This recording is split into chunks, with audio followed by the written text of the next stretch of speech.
Julia. Hello? No, over here. Hello. Welcome to This Week at UBC.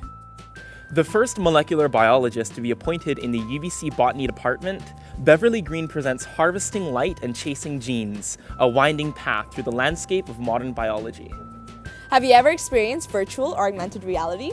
Google Cardboards can be a solution. Come out to this workshop to learn about this low-fidelity, virtual reality headset that brings immersive experiences in a simple and affordable way, all in the palm of your hand. A meaningful tribute about one of the world's most legendary jazz musicians, A Struggle for Love is a 2005 documentary about South African pianist Abdullah Ibrahim, covering his extensive musical career and inspirations, his fight against apartheid, and his subsequent relationship with the great Duke Ellington. Think you're ready to seriously build your startup? Choose between 3 streams that your venture is part of: life sciences, core tech, and impact, and find out if entrepreneurship at UBC is right for you.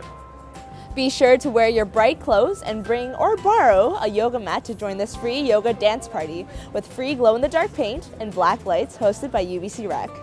And that's it for another week here at UBC. For more events, check out the calendar at events.ubc.ca. See you next week.